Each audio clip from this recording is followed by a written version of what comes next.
architecture stuff. Oh.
begin this morning's presentation.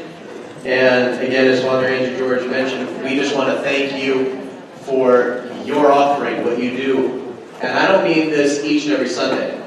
As a church school teacher, you have a calling from Almighty God, so I want to thank you for your vocation and for the lack of thanks that sometimes you don't get. And we as your priests, I would say this with, I'm trying to think of the best way to say it. We, for those of us that are married, our wives are right there with us. And right after us, right after them, are all of you. In the sense because you help us. You inform us of what's going on. You ask us to maybe give certain sermons on certain topics in your classrooms. And together we have this beautiful marriage, allowing us to have our children grow in the image and strive for the likeness of our Lord and Savior Jesus Christ. So again, we just want to thank you for taking the time out of your very busy schedules to be with us on this beautiful day. Now about our presenter today.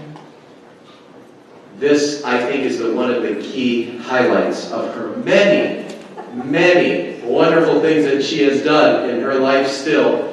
And again, I want to just highlight, obviously, some of the most important. She is the mother of 2 adult daughters, Michelle and Maria. And one of the other beautiful facts is that she was one of the first women graduates of our beloved School of Holy Cross. And so, for those of us that have been to that beautiful campus and know that it originally was just for men, for seminary and studying for the priesthood, she was the mold that was able to be formed of bringing women to the school. And on a personal note, she just informed me, she asked, do you have any relation to your last name, and are there any priests in your family? And I said, yes, and she knew my father from the Alumni Association, and I just found out that she was a parishioner when my papu was serving at her parish. So I'm going to pick her brain a little bit about how my papu was as a pastor. I know what he was like as a grandfather, but to know what he was like as a pastor. And now, with so much love and respect and with thanks, I would like to introduce Phyllis to our DOXA conference, and we thank you for coming out of your busy schedule and recovering from her recent illness of pneumonia some weeks ago, and we thank God that God has blessed her with full health and to be with us today. God bless you.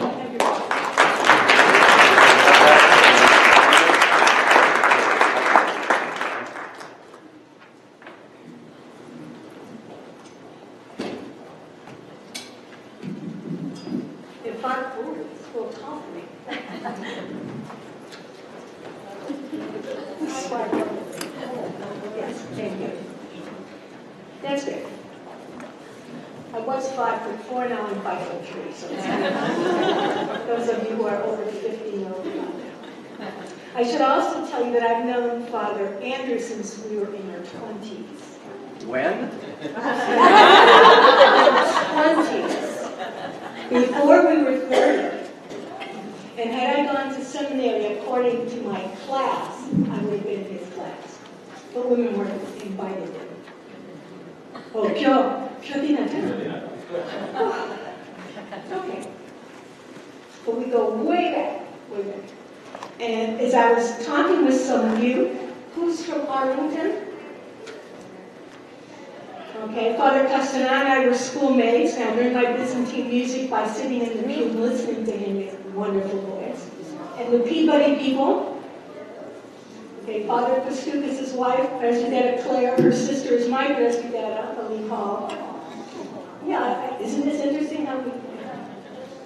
I know, and I don't know everybody else's priest, but there's so many that I do know because I have been here at the school and lived here for those 3 years. And being the Metropolis Religious Ed Director, I always kept track of who's where. Some of you I remember from my last time here, which was really exciting to see you come back. And I even remembered your names, but I was hesitant because I did not want to make a mistake. So I didn't remember that. If you notice, we have you sitting by grade. because we're going to do something in the afternoon, and I'd like to see who teaches what, so I don't have to ask that question this time, because I can see. Now, how many of you use the internet?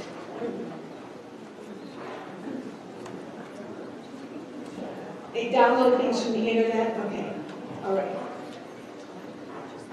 How many of you are on Tony Brain's Religious Educators listserv? Okay.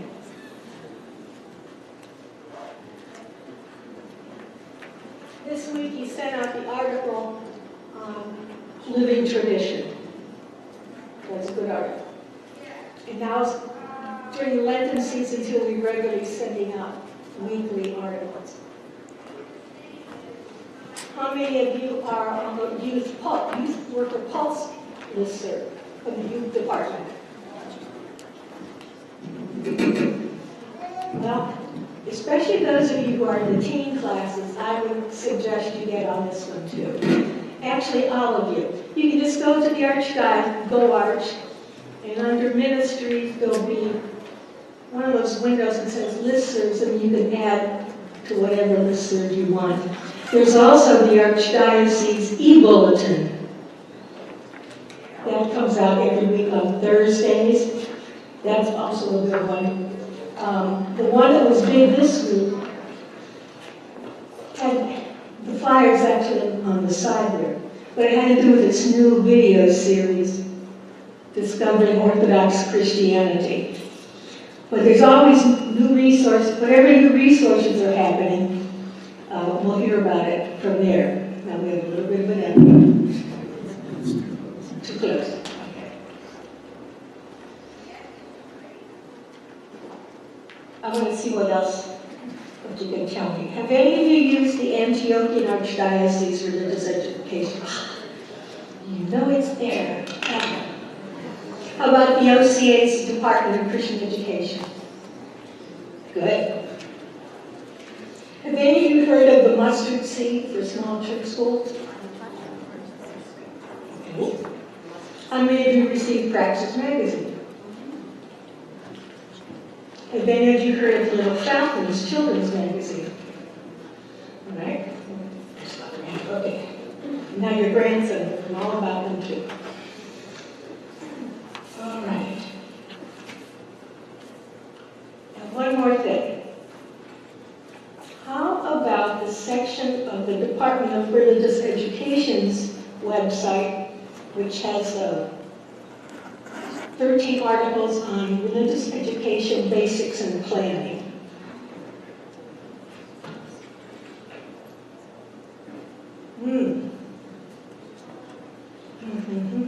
Okay. That one? I need to go on.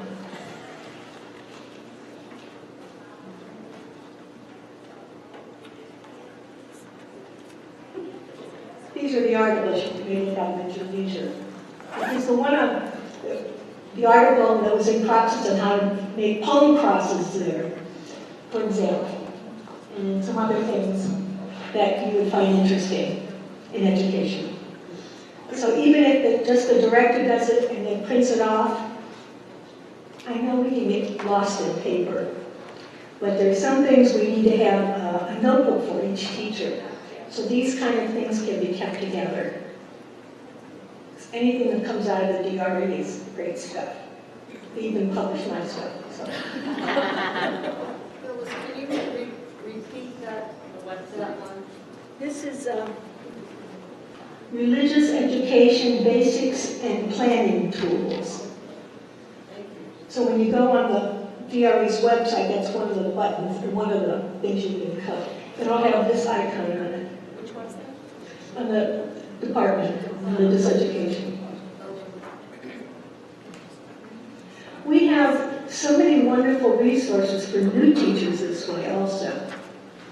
So the people who are thinking about it, we also can have material available to them and prepare them. Good point.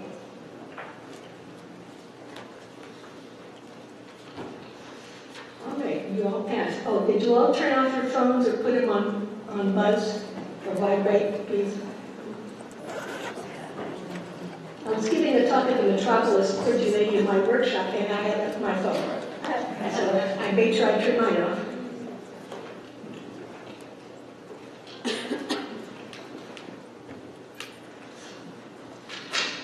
All right, you have in your folder, you have a packet. You have an outline of what I'm going to say. So that way if you want to jot some notes, you can. And then there are some resource materials. My friends in the OCA call me the resource queen. And in my early years as director, back in the, in the 1990s, in early 2000, my job, I felt, was to find the resources because there weren't these resources and there was no internet. So I sought resources from all the jurisdictions and made those available. And that was phenomenal because no one else was doing that. And I thought, well, why aren't we doing this? I mean, if the Serbians are doing little falcons, and the OCA is doing the focus units, and Antiochians are doing this, everybody should know. We should all benefit from the work we're doing. So I'm going to ask you for a moment to look at your packet. I just want to walk through it with you so I don't lose you. The first 3 pages are the talk. The 4th page, you may have seen this in Praxis magazine, is a teacher's self-evaluation tool. And if you've never used it, this was in Praxis magazine. If you haven't used this for yourself, I encourage you to do that. And the directors to do it with your other teachers. I was given the job by the personnel committee at the Metropolis to have a uniform evaluation when I visit. So one of the members gave me a 4-page public school teacher checklist. Because I'm only in the room about 10 minutes. And I said, this isn't going to work. And I said, and I'm not going to visit all the classes in all the churches, so why not make it a self-evaluation so that when I'm not there, they can at least think about some things, and we'll talk a bit about that. Okay, page 5. This used to be a 4-page, but it got overwhelming, so I decided to cut it down to just 1. A lesson plan, tools, and examples. We'll be talking about objectives, and I'm sure you've talked about it before. I still feel like I have an echo. Learning activities, methods, and strategies, and use of media. Pages 6 and 7, I attended a children's ministry workshop. Are any of you familiar with children's ministry? Oh, that's another good website. They also have some great YouTube video clips. There was one that was really good on how you get stains off of a whiteboard. So that's a very good thing to know. It would be, just Google children's ministry. That one I don't have on the list. But you'll see what I do have on the list in a minute. Okay, page 8, Stages of Faith and Family. This was done by the OCEC. Oftentimes, or at times, I've gone into a class and the teacher is teaching up here, but the students are down here. There are certain things they can do. They can only conceptualize certain ways. They're concrete for a long time. And that's why I use this a lot. It might be a little outdated at times, I'm not quite sure, but it gives us a parallel for development and what they can learn spiritually. So it's a good guide for us to know. And then pages 10 through 13 is the curriculum for the Greek Archdiocese for those who are using it. I know we have guests. Where are our Armenian guests? Okay. What curriculum do you use? You have your own curriculum? Yeah. Okay. So some of it, that part was kind of what I talk about, no. Or adapt it for what you need. It will be relative. Okay. I'm also known for my planning calendar on pages 14, 15, and 16. This actually started by Protiasa Mia Lazar, who's now, her husband is now, they're in the Romanian episcopate. And it used to be just like a one-page thing. Then I thought, well, you know, I've had teachers who don't know the Sundays of Lent and don't know, they may not know certain things or when certain feast days are, because it all depends on how long they've been teaching. And when you want to plan for the school year, you need to know what you may want to include as you work through it. It's usually on my website as a Word document, but my webmaster's been too busy, but I'll be glad to send it to you as a Word document so you can adjust it. You just contact me. Anyway, it's one of the first things you need to do every year is to figure out how many Sundays you have and how you're going to plan out your lessons. And like on Orthodox Sunday, many times there's a procession, so you may have a short class, and I've had somebody who's done a great time in that short class, and I've seen other teachers standing in the wings, and the kids are doing nothing. So, 17 and 18, online resources.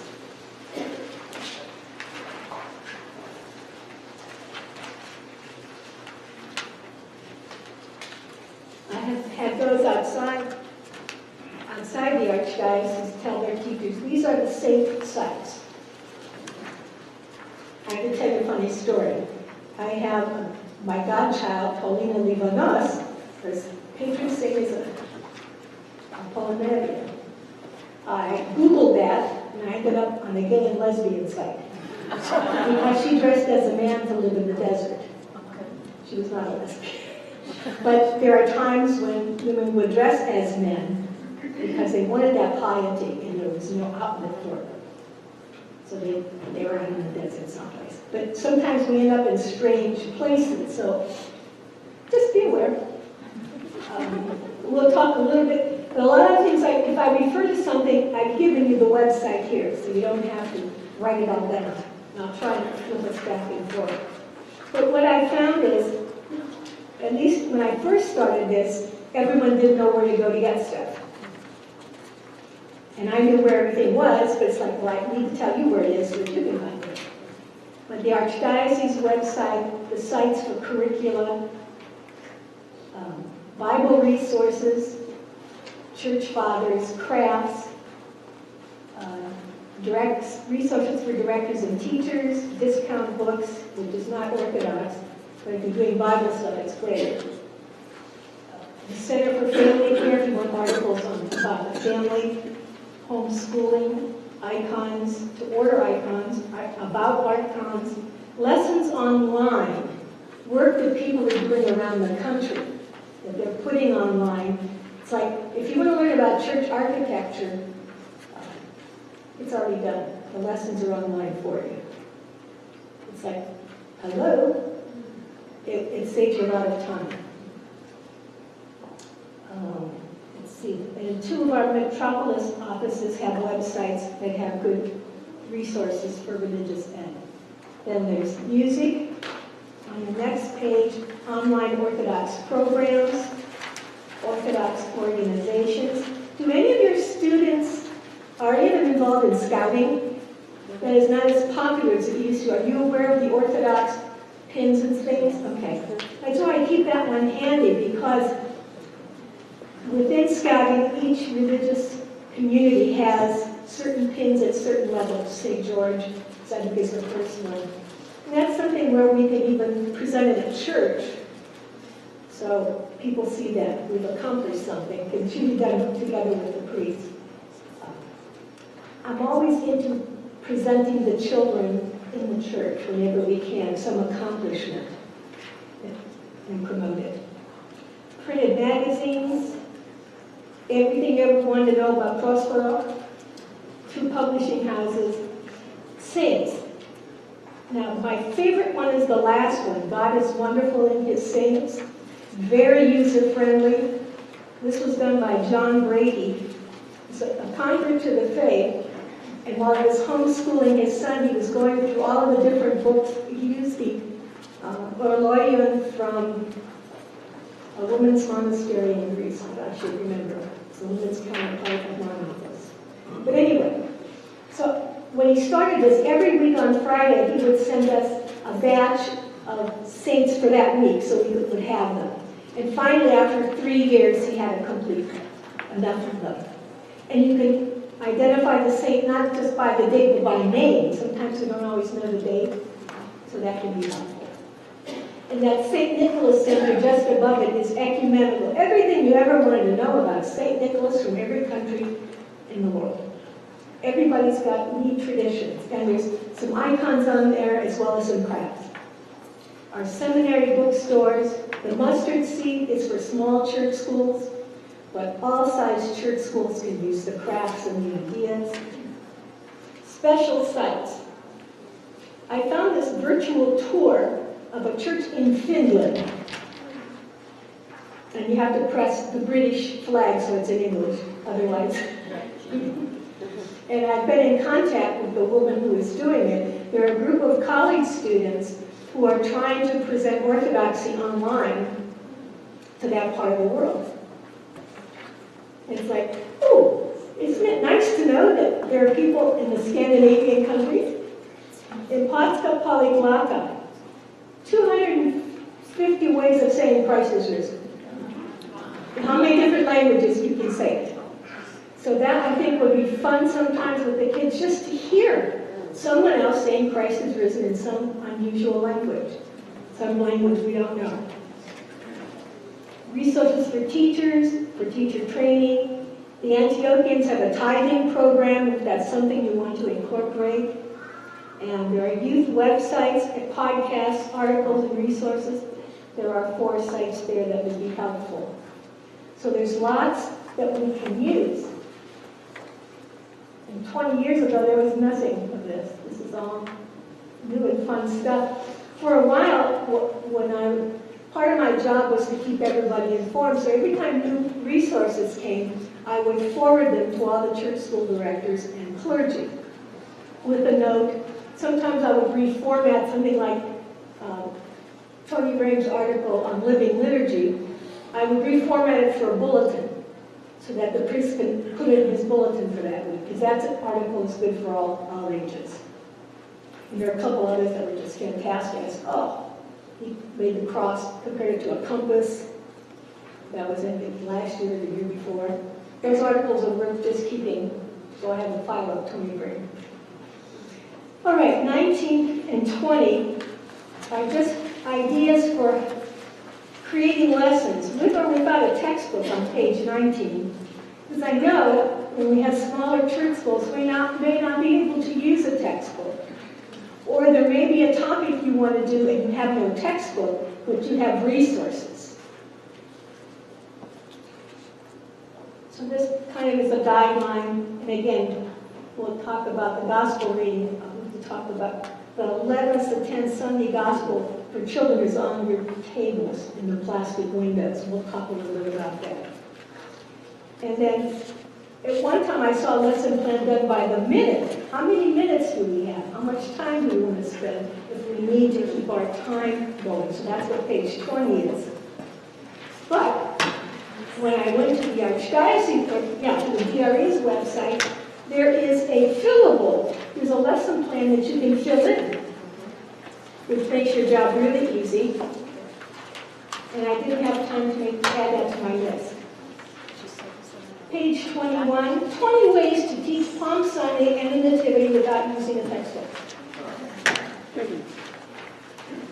So you can vary the different ways. We'll talk about I'll show you some of the examples. And I have the Little Falcons magazine order form in case you don't have that.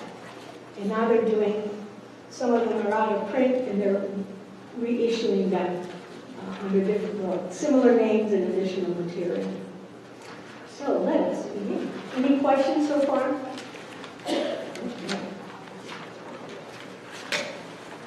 I've learned over the years I cannot inundate the group.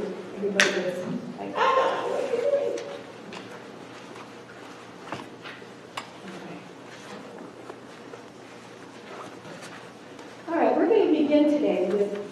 important words for church school teachers.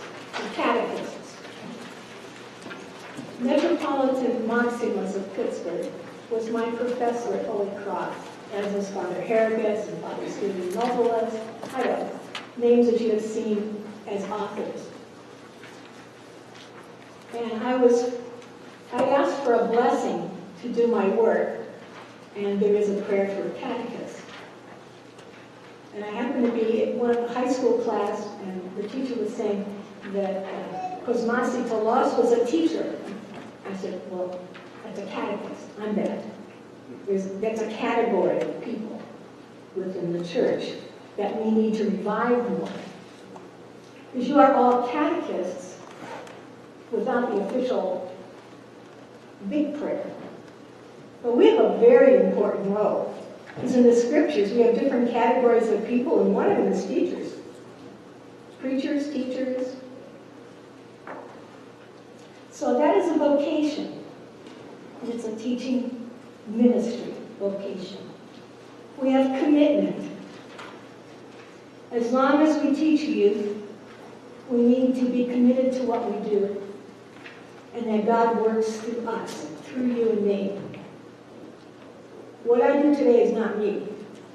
I'm the vehicle. I make myself available.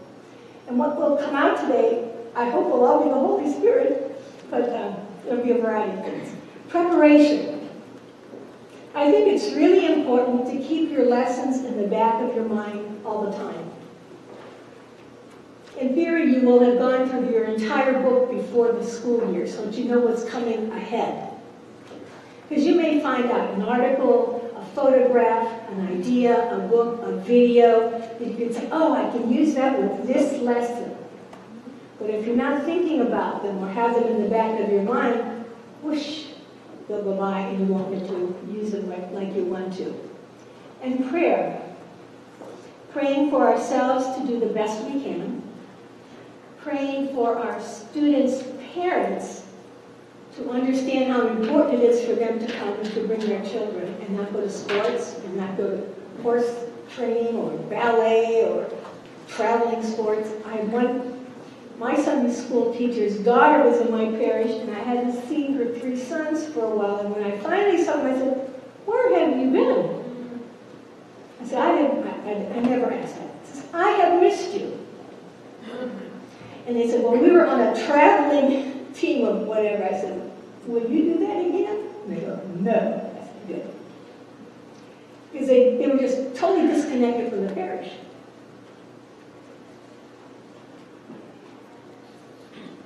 And we have to pray for our students that they be open to what we're doing. I had 2 high school students that I wanted to hang by their thumbs. Because I thought for sure they came every week just to torture me. Both named Matthew. Neither of them are in prison. I've only had one student who's gone to prison. That's not one of them. And I think they've got into nice young men. But there will be those students that will challenge us. Definitely separate them from whoever they're palling around with. But pray more for them. Okay. So, a lot of what I'm going to talk about are ideas and observations. After you visit 50 parishes, almost 50 parishes, at different times over a course of 15 years, I've seen a lot of different things. Now, I try not to be critical. When you're a first child, sometimes you're very critical. I was thinking last night, you better find something good to say at some of the churches that you saw too, because I saw some fantastic things. And I had some great ideas that I saw people do. So we'll talk about that. But through my touring of church facilities, it's like I could be a troubleshooter coming in and saying, you know what would really be great for this? And you thought about doing this, this, or this. How about painting? Well, we'll talk about that later. Anyway, under the 4 areas of self-evaluation that we have there on page 4, you want to flip to that for a minute.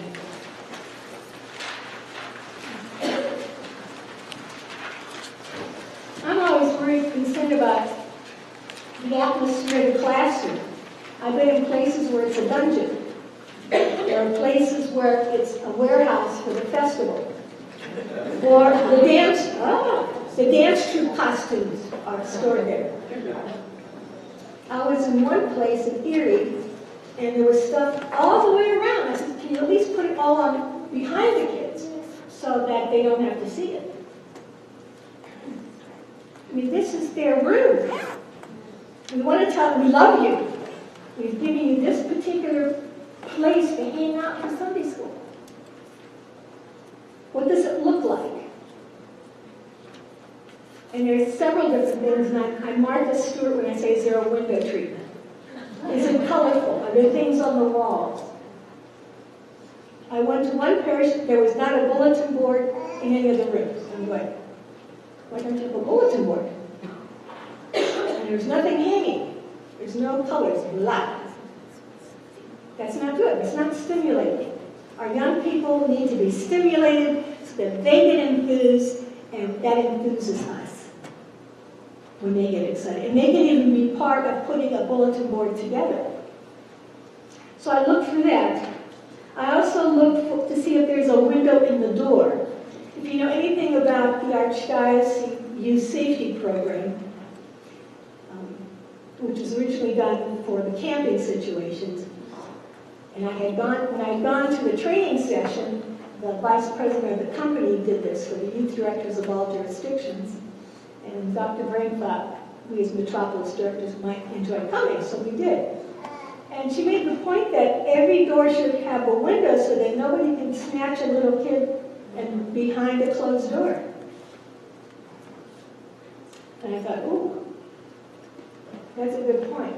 And I know many of you have metal doors and can't do that. But if there's a chance, something to think about. There's another thing that was pointed out to us. There were two pedophiles that spoke on this video. And one said, you know, it's very easy for a young man to come into a parish and befriend a single woman with children, be some extra hands, or offer to help with the youth group, or in the Sunday school, and integrate quickly, really not knowing who he is. She says, then it starts with wrestling, and then other things happen. It was a terrible thing to watch. Needed to know it. And we're doing background checks for all of our youth. At some point, we'll probably be doing background checks for all of our teachers. Not that we're looking to see if any of you are criminals, but just if anybody says, have you done a background check? Yeah, we've done a background. All these people are thumbs up. Everybody who drives your kids to a basketball tournament, they should all have background checks. I don't want my child going to a tournament and someone is their overseer for that week. I don't know, maybe they've had drunk driving. I want to know that. And we want to know who our teachers are. And easily say, we have this great teaching staff. They're morally and ethically good people. They're faithful and they're faithful to the faith. And they've made a commitment. Okay, the second section on teacher-student relationship. How do you as a teacher interact with your students? I've been in classes where suddenly a teacher got upset with the high school class and got nasty. Now let me tell you I'll tell you about this class twice. They were talking about the gospel where the four friends lowered the one friend down to Jesus through the roof. And she asked the students, do you remember the roofs that we talked about last year in Jerusalem? And I'm going, the roof from last year? She was describing that they had tile roofs. Like we see, they could easily lift them off. Well, she didn't like that they didn't know an answer. So suddenly she got upset and going, that's not the point of the lesson. It's not the roof. And I think it threw her off the lesson because she never got to the point that they could be the friends of somebody and help them to be healed felt comforted. We had to bring that lesson in particular to their level. But we can get sidetracked about worrying about the tile roofs and what they remembered from last year, which they won't remember. It would be better to say, remember last year when we talked about the roofs and we talked about them being tile? Tell them, don't ask them. Affirm the students, get to know them. If there's some things they do in their personal life that you could attend, a play or sports, we can't always do that, but sometimes we might be able to. Get to know what their hobbies are. If they're on a swim team, we might have an Olympic swimmer in the making, but we never know. So when kids get awards for swimming or their competition, I think we need to know more about them as a person. That might also tell us about why they're spending so much time on this activity that they have the rest of the time is homework, and then there's little time left for church. Teaching style and method. Are we using a lesson plan? I used to do lesson plans while I was watching Saturday Night Live. And I've learned you can't do that. And I taught the high school class for 8 years. But you have to know what you're going to say. I can walk in and do a lesson because of who I am and what I do. But most teachers who are volunteers, no matter how long you've taught, you have to know what you're going to do and anticipate certain things. You have to make sure you're teaching Orthodox concepts. I was in one parish where the first and second grade teachers are former Roman Catholic. And they were talking about choice. I think it was the gospel. And she goes, and you know when you make choices, you always make the wrong one. I'm going, that is not Orthodox teaching. So I kind of broke into that. I said, well, sometimes we make the wrong choice. And sometimes we need to go to confession because of that choice. But God has blessed us and guides us so that we make good choices. It's like, oh my God, you can't tell first and second graders that they're going to be making wrong choices the rest of their life. We wonder why kids go back. Also, things like sitting at the eye level of the student. I was in a first grade class and the teacher showing things here and all the kids are down here. I'm going, no, you need to be down here. You don't need to strain and look around. On time. I was in a parish where the kids come in after communion. The teacher came in 10 minutes late. They were having a great time. She never got control of that group. She lost the whole lesson. She wasn't there to take care of the group. It's a waste of the time. It's like, we don't have enough time. You can't waste time. If you're taking communion, move up front. I personally think the children should be allowed to go first so they can go right to their classes. But that's my opinion. I've been to a parish where there were no icons in the room. Like, excuse me, this is an Orthodox church school. We should have icons in the room, at least one. One church was in transition. They were using a school while their church was being built. So they had those packed up from their previous church. I said, okay, I'll give you leeway. Print something out, something in paper, anything just so you have a focal point. And I always look to see who's using coloring sheets in classes. Because so often I have heard from parents that we just color in Sunday school. My sister was an art teacher, but she's retired. We don't just color, and we just don't worry about coloring in the lines. They can color, make them draw what you talked about. Let them use their creativity. If you're doing Palm Sunday, have them draw Jesus on a donkey with palms on the ground. It's not going to look like a horse very much. The palms might look good.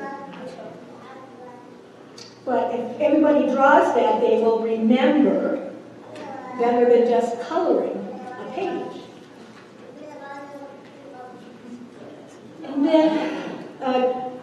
I would look for training. If I was a professional teacher, I would go on to any seminars and whatnot. Okay.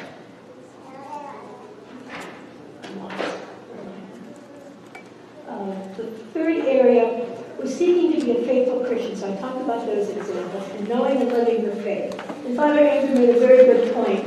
We have to live the faith all the time in church and at home.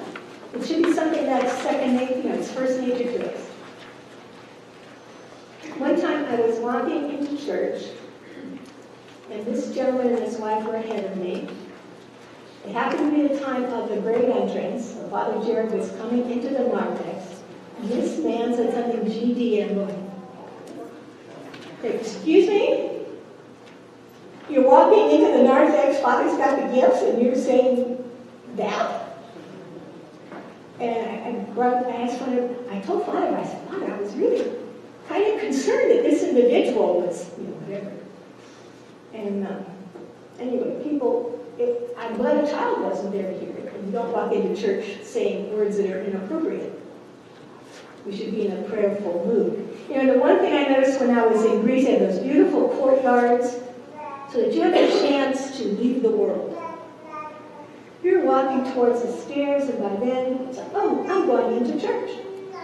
So when you go into the narthex, you're ready to get your candle, make your cross, and kiss the icon. Not for many of us. We're coming in from the corridor, from the hall, or whatever. We're suddenly in the narthex. We haven't made a transition. And you're not ready to start. We haven't let go. All right. What do I want to talk about? Oh, the arrangement of the classrooms. Church school is a school, but it's not a school. It should be an area of fellowship. It should be an area where they can see each other's faces, not the backs of their heads. We want them to know one another, because in many cases, this might be the only time they see one another. And the back of the head doesn't make it. So arrange your desks or tables so that they see one another. You can rearrange it however you want. I would make U's, I would make circles. If I were teaching, it would say, what is Mrs. Oness going to do this week? I always keep them in suspense. And I know if you have Greek language schools, you have to have them back in order. Just put them back in order. But for that block of time, it's your room. Make it look and make it teachable. I've been in rooms where there are too many desks. I'm going, why are there so many desks? Well, our population has changed. Well, what are you doing with all the desks? Put them in storage. It looks like half of your Sunday school's not here. That's very demoralizing. Right? We don't want to get that picture at all. Better, we should be short desks, not have these overwhelmed. All right, that's important. And the fellowship, we talked a bit about that earlier. In the book Sowing Seeds for Christ, Elaine Michaels makes a point of that. That our Sunday school classroom is a safe place where sometimes children can talk about things. One of the teachers was telling me earlier that in her 7th grade church school class, one of the girls was sharing about her parents' divorce. How many places can that happen? You're not going to do it at school in the classroom. But she felt comfortable enough to be able to do that, which I'm saying, that is fantastic. So when there is trouble or there's something they're concerned about, they can come to the teacher or come say something in the classroom and talk about things. We need them to get to talk so that they can make decisions on their own. The Orthodox Church does not spoon feed the faith. We present the faith and then we have to explain why we do certain things. It's like for years we didn't have anything for the high school, so every teacher was doing current topics and every teacher was doing abortion. I'm going, you can't do abortion without doing family. You're just making one thing out of this. It belongs in a much bigger context. You don't talk about personhood. You don't talk about people. You can't do it that way. We made it just one subject. Bulletin boards. Current and topical. Do you have the sacraments? Are you studying the sacraments? Is that what's on the bulletin board? Is it the Lenten period? Do the children know that? Like right now, do we have something with the nativity icon someplace saying we're walking to the manger, or walking to the cave? During Great Lent, there's all the different Sundays we can use.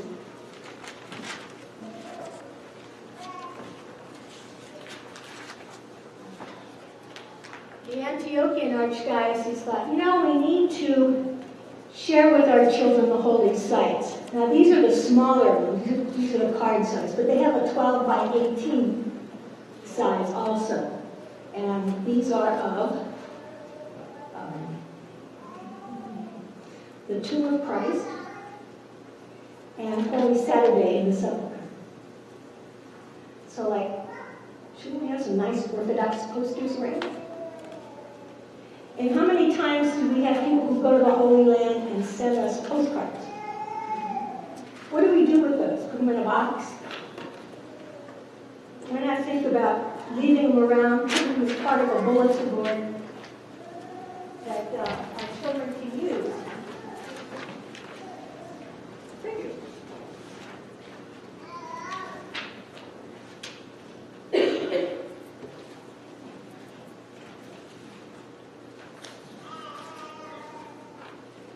I think the bulletin board is one of the most important things that we can use for teaching. When I attended a Romanian Orthodox church under Archbishop Nathaniel, was in the OCA. One time he came for a visit, and there was a long corridor to come into the church, and he goes, "Look at this wall. You could use that for teaching. It's empty." Well, needless to say, the next thing you knew, my husband was making bulletin boards, and he even used the color of the Romanian flag for each one was a different color. And it's still being used, so you have church activities on it, you have upcoming events, and they had fish fries, and I think they still do. So everybody who came in, every stranger even knew what was happening, which was fantastic, as well as guests who came in for sacraments. They said, "Oh, this is what's happening in this church. Isn't this exciting?"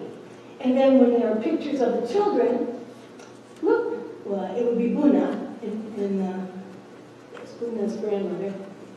I forget grandpa. But anyway, Buni, okay. Look at my picture, here I am. And for many years, Proitea Samita edited Young Life magazine. So on one cover is my daughter, Michelle, and her son, Jonathan, as sheep from the Christmas pageant with one-piece pajamas on and a black nose and ears. For me, that's kind of like a favorite. But you never know when it's going to happen.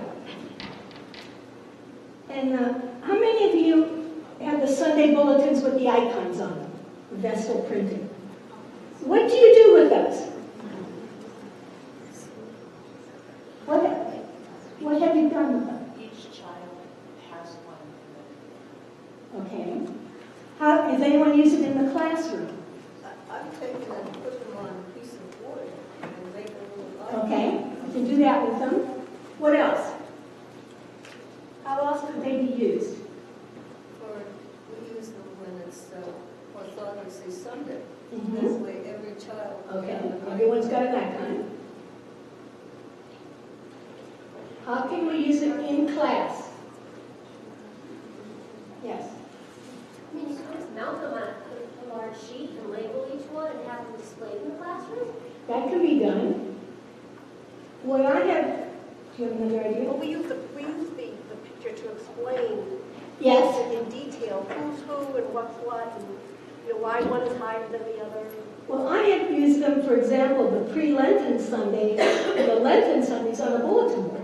So like this week we are here, so that we can go through the whole Lenten season and know where we are. That's really important, because we will be that way for every year of our lives that we're in the church. But we don't always get it the first time. It's something that happens every year, and something might really be exciting when this year, like this year on Palm Sunday, something happened special. And that was when we had this icon. Or when we did this icon, we drew the icon ourselves. We did some sort of craft with it. One year, I did a bulletin board for the church, and one of the Vestal print ones, it had the myrrh-bearing women. So I had them in the corner, and I had the Sundays of Lent, and I said, let's follow the myrrh-bearers. So that we kind of get the thought of what we're doing. Just a play on words. But anytime we do the saints of the month to help them remember which saints there are, what feast days there are, the 12 major feasts are usually covered by that. But you can also use the Come Bless the Lord icon packet. Now these have been in the DRE forever. I don't bring all 40 icons. It's too heavy. But this is a set of the feast day. I think every classroom should have a feast day icon that they rotate in the frame. I used to do that at my piano for the kids. We always knew what feast day we were in. And that way it's like, you just had nativity that's going to be up for a while. It may be up until presentation. Oh, I'm sorry, no, until theophany. And then we will change it. And there's others with different saints. Here's the Chronocrator. Here's the protection of the Theotokos. Some events we may not always think about. There's Peter and Paul, the 4 evangelists. And there's text about each one of them. And there's also a book with the same text in it in case you monitor or frame it. So for, I think, Becky, $20? 26. Okay, for $26, we have 40 icons. That's Come Bless the Lord. I'm sorry, Come Bless the Lord icon packet, and the department sells it.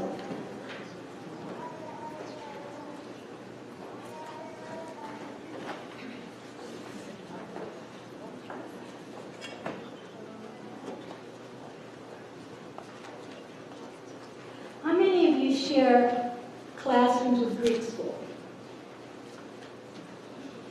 Is there a tension?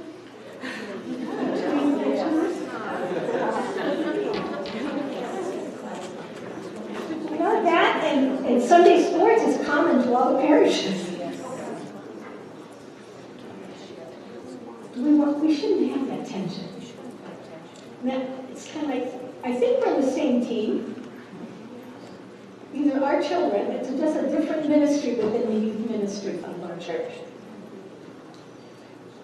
Well, I would suggest that they each have their own bulletin board and their own, or tax strip or whatever, so we don't share a bulletin board. That never works. I saw in Holy Cross, Pittsburgh, the signs for the door to the classroom were done where half of it was the church school and half of it was the Greek school. So it wasn't like 2 different signs, but they were combined as one. This room is used for Sunday's church school and Greek school. So there wasn't this big division. I thought, well, that is a nice idea. And then, your materials, are they locked up? Have you thought about locking them up? Thought about it, yeah. Yeah, we have like a small storage area where you can lock up. Even if you don't have Greek school in your class, there are kids during coffee hour who will come down to your classroom and play Greek stuff. Right? I bet it went up. So it's better not to tempt anybody. Just lock it all up. The teacher of the 2-year-old class had left out her CD player and going, oh, I got damaged. I'm going, you left it out? Why in the world would you leave this out on a table? Yeah. Everything has to be put away. And that way you know you have it next time, or whenever you need it. So we need to respect each other's space. We need to work in cooperation. In Akron, the Greek school and the church school share the same office. That gets tense too. but we have cooties in the can. It's the most ridiculous thing. One's inferior to the other. No. We're just different. Different but equal. All right, let's talk about teaching style. You'll see a triangle there on page 1. I believe personally that if our classes are interesting and exciting to our students, they will share that enthusiasm with their parents and will say, I'm going to go to church school. I'm banking on that. Because that's part of our job, to make sure that that classroom is so electrified. And I know it's not going to happen every Sunday. But we have to energize ourselves, and then when they get enthused, it energizes us more. Now, if you notice, there's a triangle there, and it says the average learning retention rate. How much do we retain from a lecture? Can you remember last week's sermon? Unfortunately, that's what happens. Sometimes I take notes on the bulletin because I want to remember something. But I know the one sermon, Father Michael Monos, who's now in the Detroit Diocese, or whatever, Atlanta, one time brought out the patent to talk about it. And everybody was on the edge of their seats. He had a visual. Okay, this is a good idea. Bring out a visual. All right. Now, what if we're reading? How much more do we remember? We're 10%. And what do we usually do on Sundays? In many cases. Maybe you don't have to do it. I walk into classes and it's like, who wants to read the first paragraph? You want to read the second paragraph, and you give the least amount of reading to the child who has difficulty reading. Or it's always volunteer so that that person doesn't have to volunteer. So we go around the room reading paragraphs. Well, we're not going to remember that way either. If we add an audio visual, we're up to 20%. Add an icon. We Orthodox always have a good picture to show. There's always an icon to show. Lately, with all that's happening in the different countries with all these terrible storms and things, we have pictures we can show about what's happening in other places. If we use the IOCC prayer journal, which is free, and everyone should get every year, we can learn about people from different countries, and we can use some of these pictures depending on what our lesson is. Okay. Demonstration. If someone is demonstrating maybe Prospera, they'll remember that there's actually, we do this with our joy group on their overnight when they take confession. And they get their hands in it. Gotta get your hand, or in the koliva. We also do that with them. When they get their hands in it. Now, I've had a teacher who talked about Prospero and brought Ziploc bags with the ingredients and brought the final product. So they could at least see they'd start with this and we end up with this. So there wasn't so much, I guess she could have done it. She could have mixed it up and even done a demonstration. One could do that. But whenever we do something, or the kids do something, they're going to remember a lot better. When we can talk about science experiments and just talk about them. But in science class, in chemistry, you actually do it so that you know it actually works. And sometimes it really works. There's a little bit of excitement. A discussion group. Oh, we're up to, we're trifocals, excuse me, 50%. The kids are talking.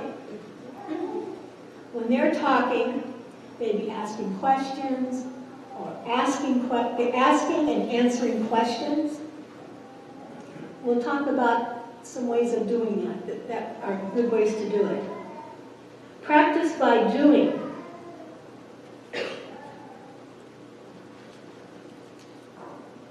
may sound silly, but we can learn to make palm crosses just with paper. That's an accomplishment. Now, look, you don't learn that always the first time. But each year, we should have the children go through the routine of making a palm cross so that they know what our tradition is. I attended an OCA Russian parish, and it's not their custom. First of all, they use pussy willows because palms do not grow in Russia. It's a little too cold. So they would do pussy willows. Well, when I came, they started doing palms too. And I said, well, you know, in the Greek tradition, we fold these palms like this. They go, oh, let's do that too. So then, you know, we kind of mix traditions. But it's good for the children to know so that it's when it's their turn, what group it is that's making the palms, usually it's the Goyans as far as I know, in most cases, then they will all be ready to go. They know how to do that. Phyllis, another thing that is a good project with children is to teach them when they're making koliva. Because a lot of the kids don't know what, I mean, there's only a few ladies in the church that know. But I think it's important that we get the young people involved. Either in a joy group, it's a project, because you can spread it out and they can get their hands in it. Our joy group has an overnight during Lent when they take it and also receive the sacrament of confession. So we have all these tables set up, the kolivas are already boiled, and they put it together and they give names and they're there for liturgy the next day. So they can see how it all fits in. That's One of my listings was editing Orthodox family life. And I keep thinking of all the different things that have been lost over the last 30 years. Miss Presidenta Bart still senses her house every Saturday night. How many of us sense our homes? At all. And I'm not good at that either. Saturday of the Souls. We're quick to give names.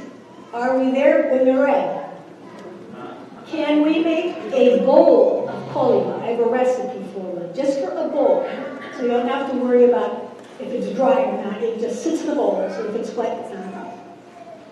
But if we don't learn it and we don't teach it, what's going to happen? So just going to be some old person that we're going to be the old person if we don't know it. And no one's going to be able to do it. The same thing, depending on one's jurisdiction, I've learned, people can make offer the prostra. In some places, only the clergy can do that. But learning how to make the prostra and offering it for your family. We keep forgetting that people used to make the wine and offer it. They used to make the wheat and fix the wheat and whatever, bake it, and bring the bread. They used to make the candles. Now our monasteries make candles oftentimes. But we purchase them. We don't make candles. That's a good project we can do. And incense, usually the monasteries would make that. But there's a way to make incense with kids too. But we don't realize as families that this is what Orthodox Christians do. The Christians brought what was the gifts. And when there were oil lamps, they brought oil. So we were part of that. We were necessary for the whole thing to happen. Now we just give money, which is okay, we need money too, but we need to explain how we use the money. And we need to help the children realize what they can do. Even if you're donating wine in memorial of a family, or say, this Sunday we're remembering Yaya for 20 years, and we're going to offer the prostra, and we're going to offer a bottle of wine in her memory. Now it becomes very personal. I said to my daughters, I know that at the seminary, after I die, they will pray for me, because they pray for all the deceased seminarians. Now, and my Maria would say, well, you don't think we're going to pray for you? I said, I'm not thinking you will. I'm not sure. So far, you haven't showed me that it's going to happen. I need proof. help them realize that they have to do some stuff now so that when they're older and I'm old, that they will do what they're supposed to do. Okay, teaching others is 90%. And we know that as teachers. Oftentimes when you're a new teacher, you don't know all of it. You're just one lesson ahead. Or if you're doing something new, we're 1 or 2 lessons ahead, and we're learning along with the children. For example, I had one new teacher, very new, say, "Are we going to do the publican and Pharisee again next year?" I said, yes. Yes, we will do the publican and Pharisee next year. And I try to be very kind and explain that that's part of a cycle of services. But I'm going, "You don't know." She said, "My husband thought I would learn the faith better if I taught Sunday school." She had not grown up in the faith, obviously. But, so when we teach others, when we teach the children, whether we're teaching them hymns or crossword or calling about making the sign of the cross, and please make sure that you make the sign of the cross. Whatever grade you're teaching, I'm so tired of this. Yeah, I'm going, and 3 times. I said, "Can you just make it once, right?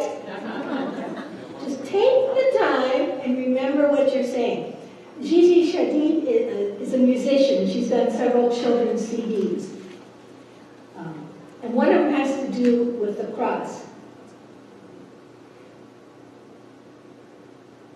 We know that God is the boss. When we make the sign of the cross, we know that God is the boss. Up and down, to and fro.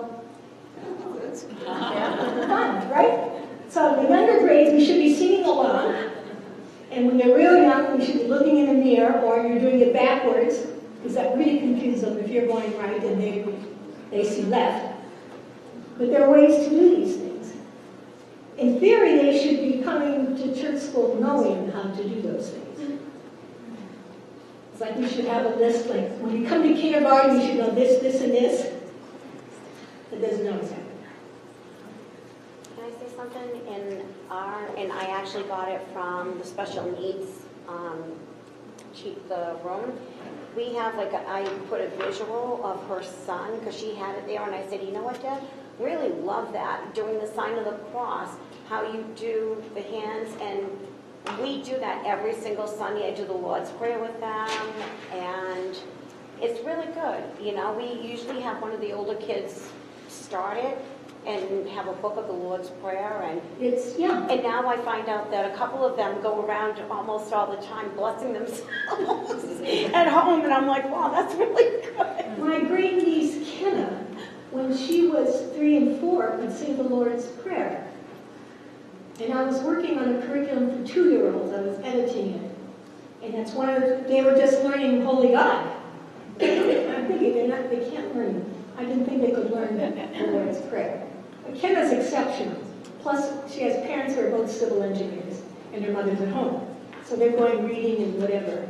And Shelley's very conscientious about faith.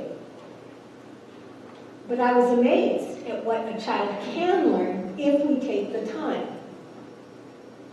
I said, everything about Barney, SpongeBob, and I haven't been watching them lately, but I know there's other characters they can sing along with whoever. I'm like, and we don't know that? In the Orthodox Church, we don't know certain feast day hymns, and we have to review Christ is risen every year, which we do, which is okay, but yeah, review. All right, tell me, how do you learn personally? Some people learn just by listening. Some people learn by having to write something. Some people have to learn by actually doing it. How do each of you learn best? Any volunteers? Tell me how you learn. I'm very visual. Okay, very visual. So if we have a class with no visuals, forget it. We're not going to get past the 20%. Okay. By doing, that's what I mean by doing. You learn by doing, okay. Especially if you're doing baklava, it's the best way. Yes, I like the analogy of programming a VCR. yes. Well, back in the days when we used to do that. Probably we can all agree that the only way you really learn to do it is to do it. To do it. Reading the book. Well, what if it's something that is not like a VCR? In the classroom, how else? Well, no, you personally, how do you learn? How have you learned over the years? You have your own style of learning.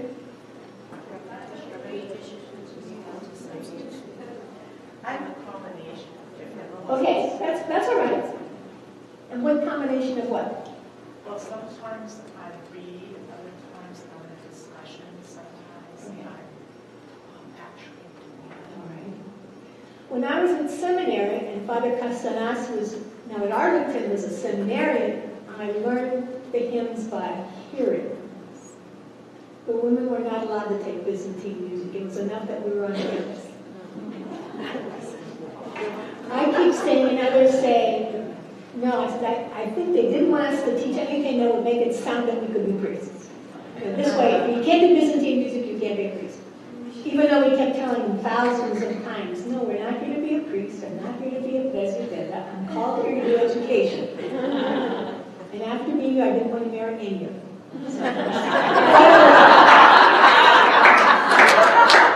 Not one. The only one I would have married would have been Metropolitan Nicholas of Detroit. He was my date for senior dinner. Okay. But one thing that won me over to my male classmates was that I had the best class notes because I learned by writing them down. That's how I remember people's names. If I don't write it down, forget it. I have to write it down. Even if I don't keep the paper, I've written it down. So those are the two ways that I learn. I'm also, my undergrad work was in mathematics, my undergrad was in mathematics and biology. So it's systematic for me. Things are in order, parallel. My sister's the artist, so she's this way and this way. But sometimes I can do this way.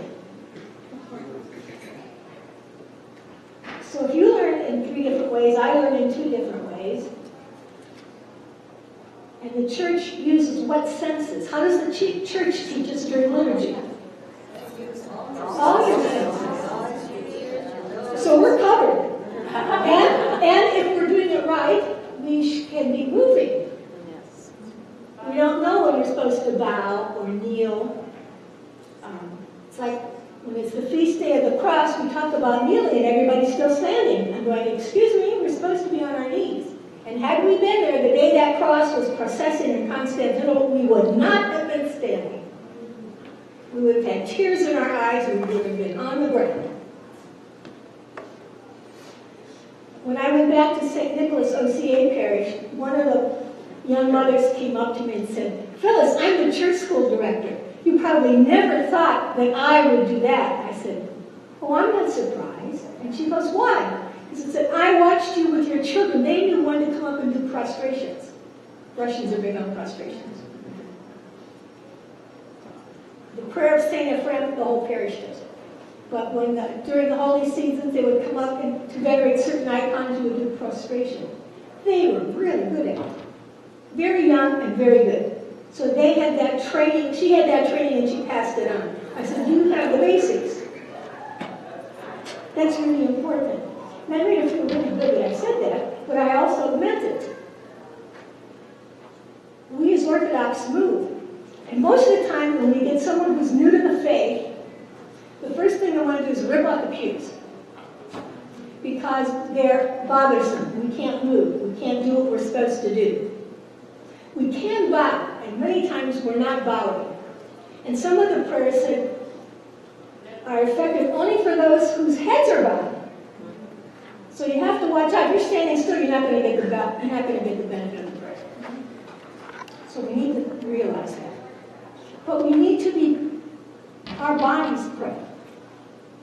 That's why we hold them in such reverence when we bury them in the funeral service. They have helped us on our journey to salvation. Because not only the fasting that we endured, but the physical things that we have done. Okay, so we have sound of the choir and the priest and our singing, and the bells. What other things are sound? Do you think of anything else? I don't have my list in front of me. Yeah, the choir. Choir, the psalmody, the people singing, the priest, bells. Okay. Sight. What do we see? Icons. Priest. Vestments. Acolytes. Liturgy book. How about liturgical fans that are carried out? Light. I didn't hear that. What was that? Light. Light. Yes, light. Yeah, but sometimes we don't have light if we're at Vespers. Or they're very dim. Or pasta, there's no light before we light it before midnight. Stained glass windows. Okay, so we take that in. So if one's child is bored, I said, have them look at something. Also, one of Gigi's songs has to do with animals. I see animals in the church. I see animals in the church. And she goes, I see peacocks. And of course, you see the horse, the St. George. And she goes through all these different animals that we'll see. Now, do you know there is a saint that has a helicopter in his icon?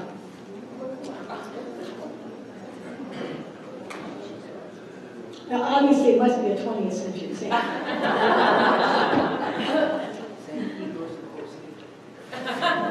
No. No. 20th century, in our lifetime. Excuse me? I believe it's St. Nicholas in the 10th century, 10th century. He predicted about people flying all over the world. And people talking to each other in the other side of the world. Phenomenal. Well, if you have a chance to see the icon of St. Herman with his life picture, there'll be a helicopter because his body had to be taken from one place to another. And I thought, isn't that cool? And by the way, St. Herman of Alaska. And actually his name was Gedman. He was a Gedmanos. And depending on what part of the Slavic world you are in, it would be German for some and Herman for others. I said, who is St. Herman? One day on the way to see the bishop, I'm thinking, Herman. German. Because it's just like, if you eat Russian foods, there's halupki and there's galupski. And it depends on where you come from, how you pronounce it, whether it's hard or soft. So I walked into Maximus, Metropolitan Maximus, and I said, "Your Eminence, I just thought of this. Is that right?" He goes, "What I'm And by the way, do you know anything about St. Peter the Aleut?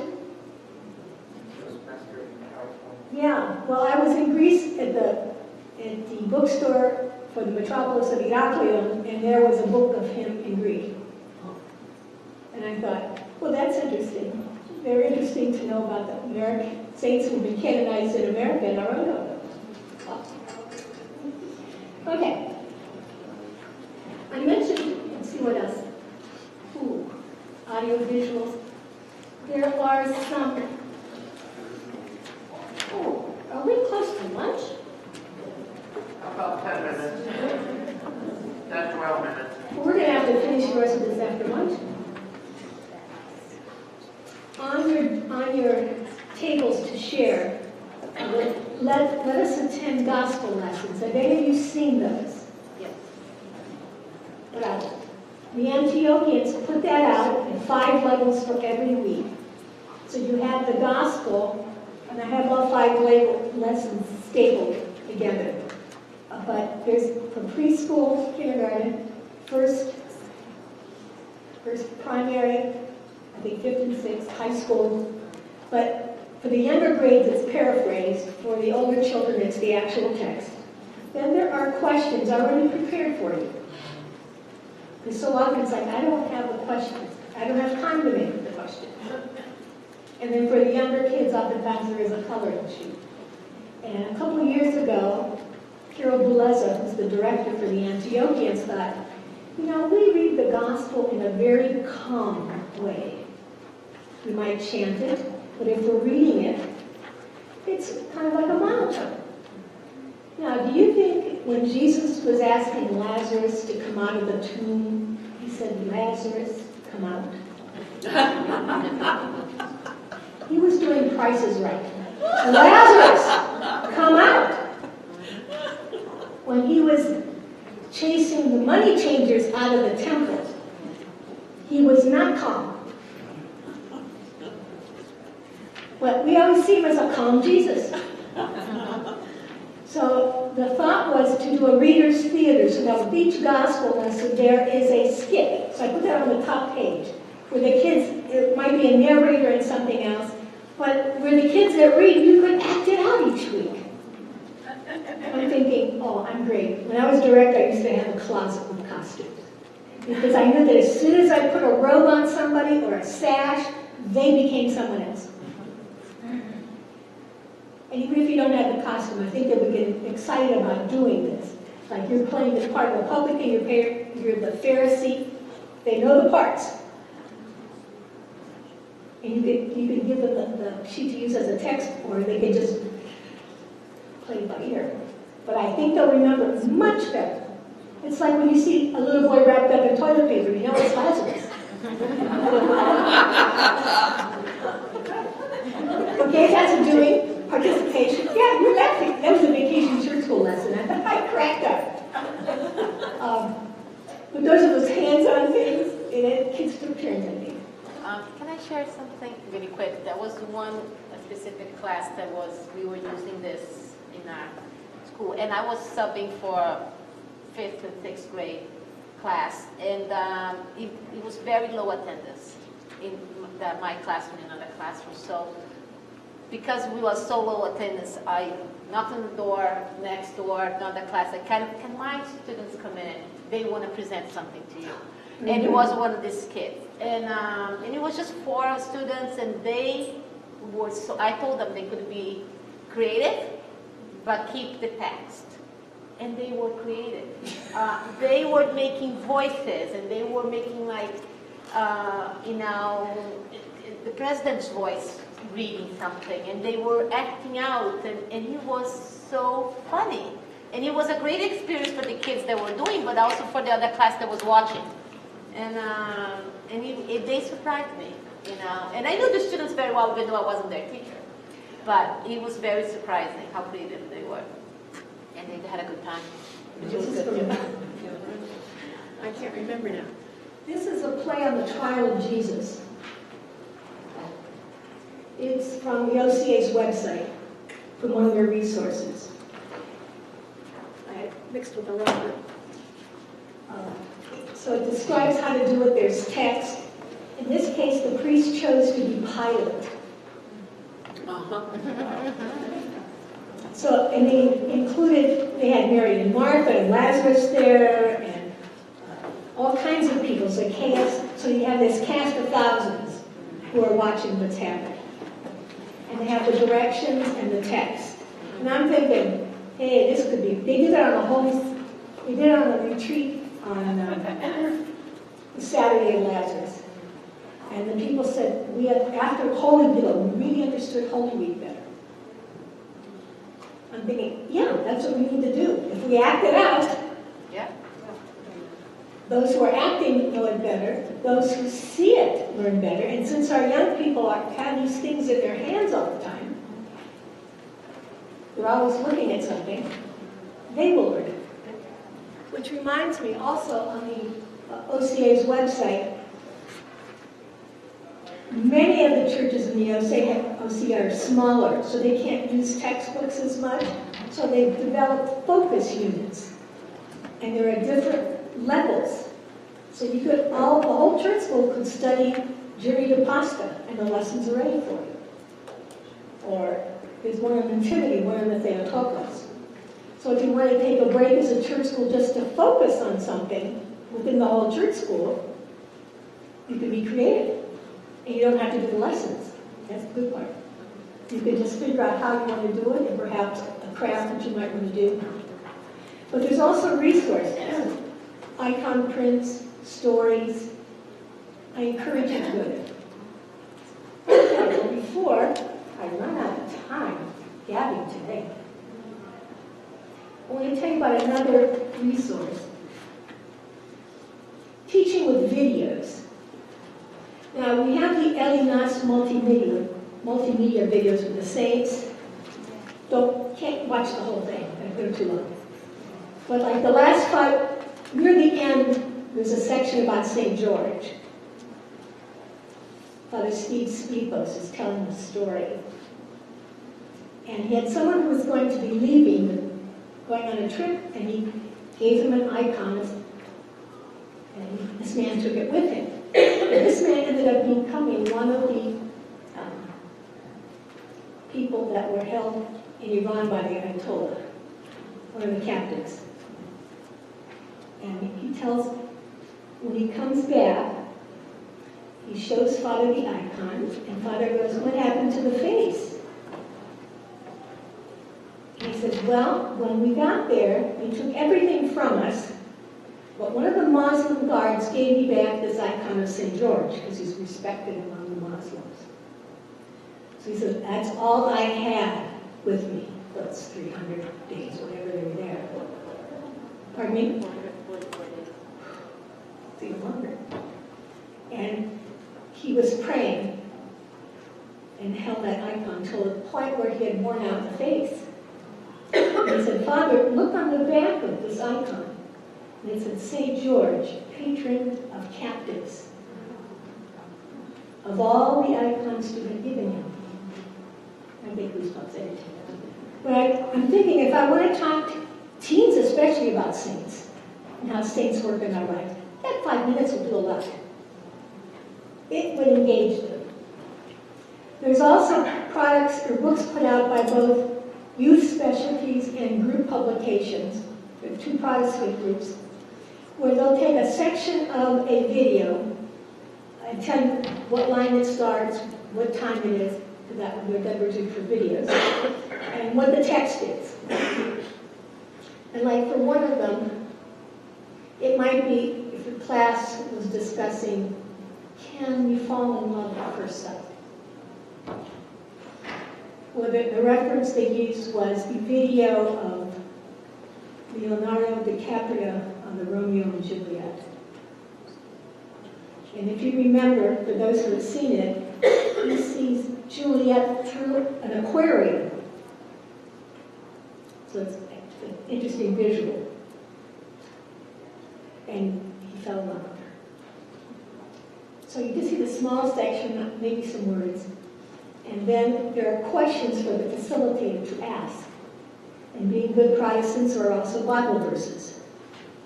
And then I would use the Holy Fathers in the Bible book and so cross-reference to see if any of the fathers said anything about those particular verses. But we have a chance to discuss things like that on a personal level. So let's say we're talking about family or marriage or dating. This could come into that conversation.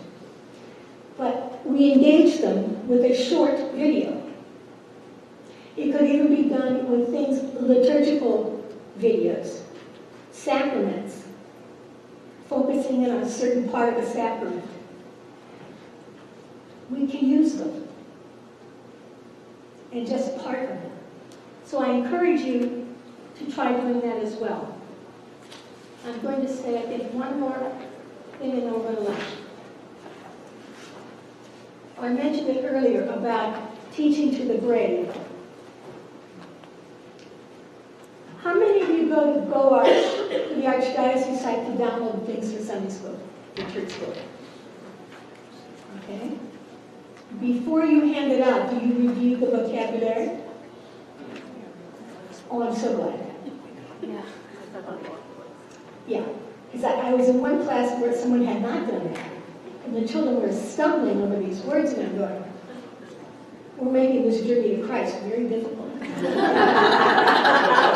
As a matter of fact, I had gone to a children's ministry workshop when they talked about how all those games with the puzzles and the mazes and the codes, not good. Because for kids, it says you have to do all these things to get to Jesus. And we don't do that. We don't have to do all those things to get to Jesus. The Orthodox have been doing it right for a long time. We never had people to do it. But you might want to do it or offer it to kids who might want to do it at home or during some other time. The big thing is we want them to get to Jesus. So that vocabulary either has to be changed before you hand it to them, definitely has to be defined. You definitely have to speak it so they're not tripping. They don't want to be embarrassed. So Orthodox speak is very important. I knew of a husband who was Lutheran who didn't know what the word Theotokos meant for years. Because he didn't ask, and an explanation never came forward. So he missed out a lot. So, that is, we'll talk about as a teaching at the grade level, and it's lunchtime. And we'll continue after lunch. I hope I've read some of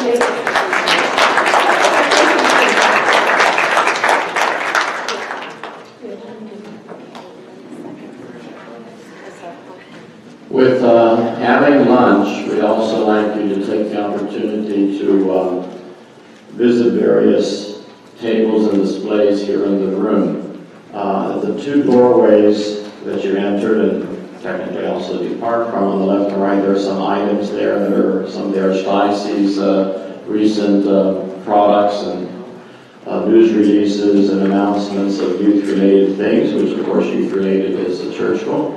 Some of the diocese, the metropolis of Boston, and some items here in our parish that we have done that are youth-related, some newer kinds of programs. I think when we go and visit different parishes, we always like to compare and see and get ideas and take flyers and leaflets. So those two tables left and right of the doorways have a variety of items. We also have our bookstore here. If you'd like to visit the bookstore, shop at the bookstore, it's just select what you want and just lay the donation or amount of money on the counter there. So it's kind of a self-serve purchase bookstore. Over here on the stage, along the stage, there's a display of materials that Phyllis has brought and sent, broken down by class. Are you going to refer to that later, or should they visit there now? They should have it for the second session, because you're going to go to lunch right now. Yeah. So during lunch or when you're waiting your line to buffet, you may want to go there and take the items that are grade specific. You'll see the grade specific items there. Do you want them to see these things here? Yeah, they can bring them for sure. Okay. So these two tables are things to look at, not to take. The other displays are you can take. These items here, these two round tables you look at. I used to say that they have my name on them and they're like my children, and if you happen to take them home, please mail them to me. Sometimes.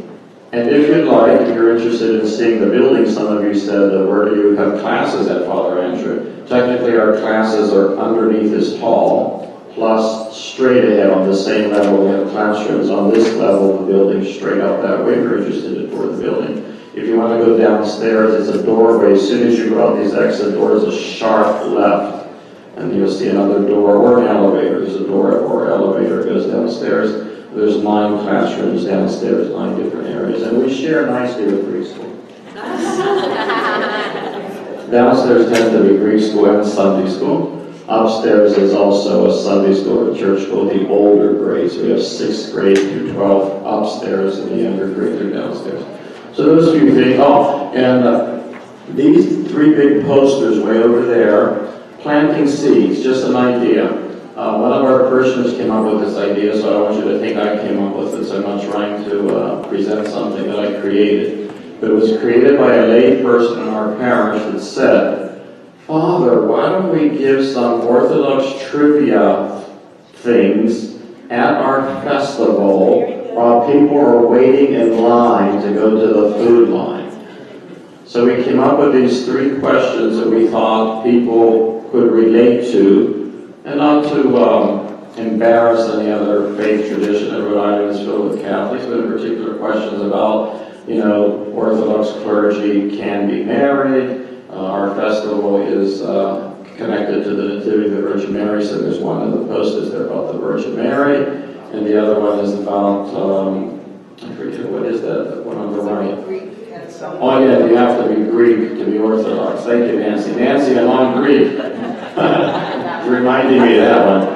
So you have to be Greek to be Orthodox. No, you don't. So the reason I'm sharing them, maybe you'll do something similar in your parish, because technically our teaching needs to be all places, all times, not just in the classroom. But some of our own people, perhaps standing in the food line, learn a few things of other visitors. Yes, Nicole? Who made the posters?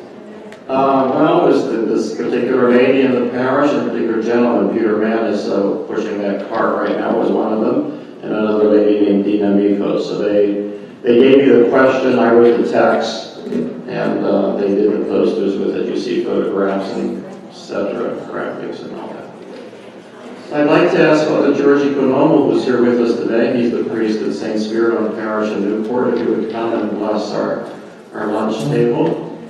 And as you eat lunch and you're sitting with grades, teachers from other parishes, we'll have dialogue and compare notes.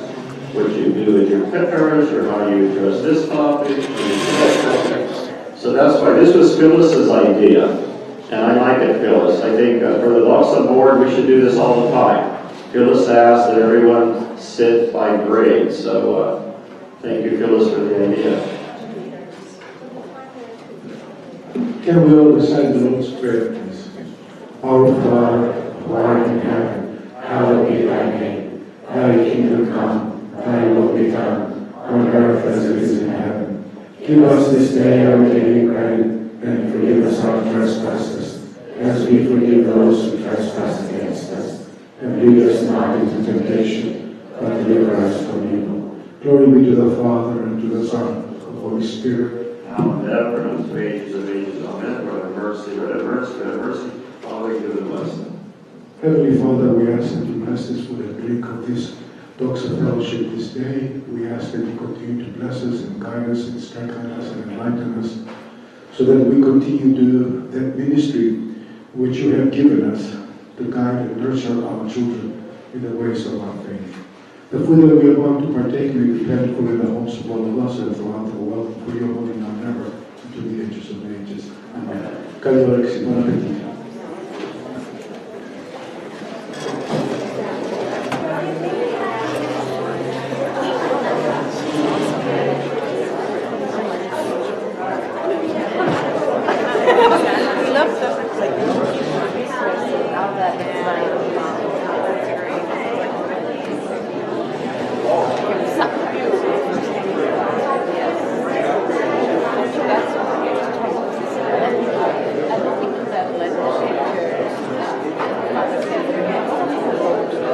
They don't let us really go first.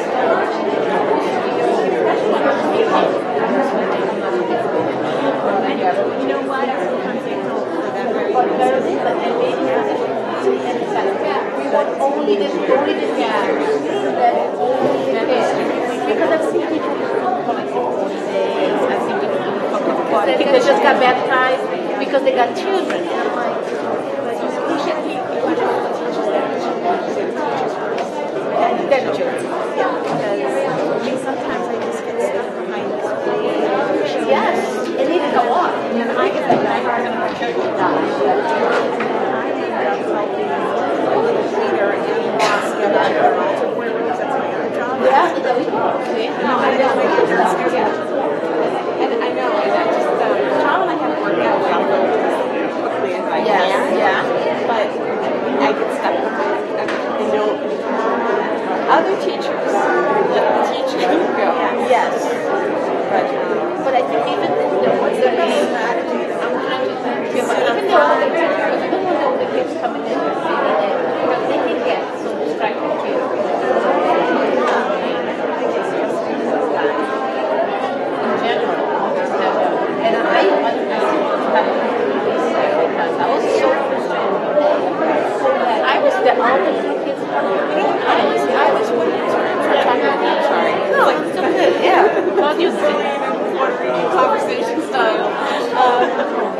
I'll tell you about that in a No, second. that's all right. But what's the solution? I was wondering if you actually have. I think so. That's what I was wondering what you were saying. That's true.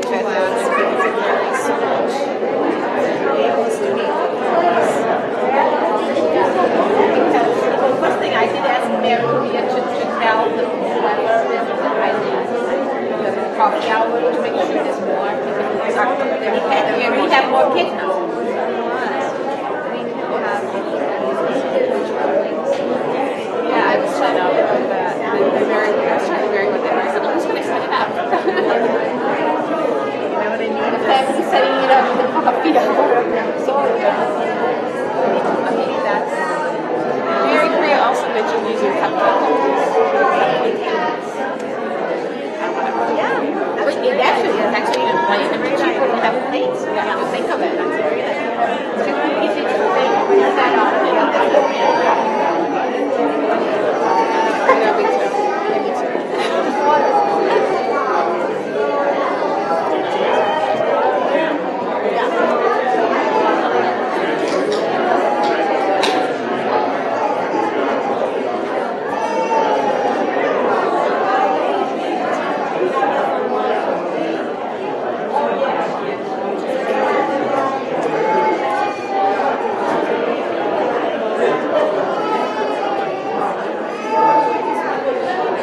anyone who wants to talk to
Like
No rush there, huh?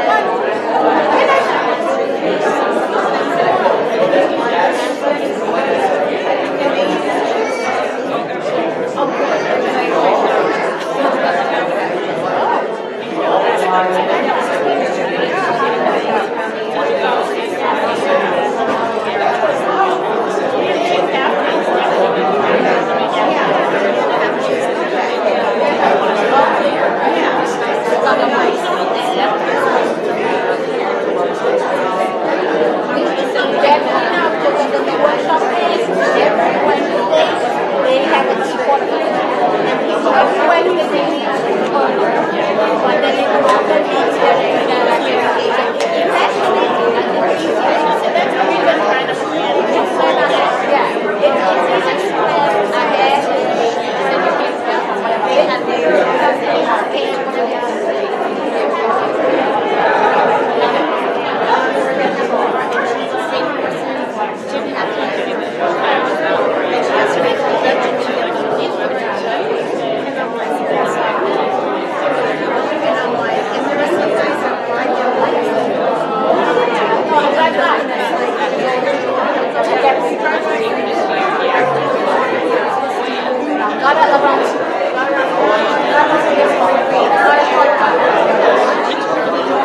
As they say in Greek, ortasate.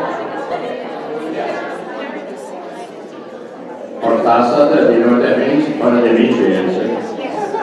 Have you been satisfied from a food perspective? Is it a Greek slogan say, Thayate, ortasate, dotero, sasate? You ate, you're satisfied, now give thanks to God. Did you like the luncheon?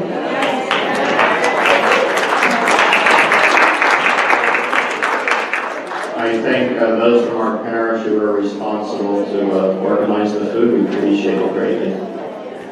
So we can go for session 2 here, but before we hear Phyllis once again, on the registration form on the brochure, it had a line there at the bottom, if anyone wanted to bring something and share it, so-called show and tell, as they talk about in some of the schools.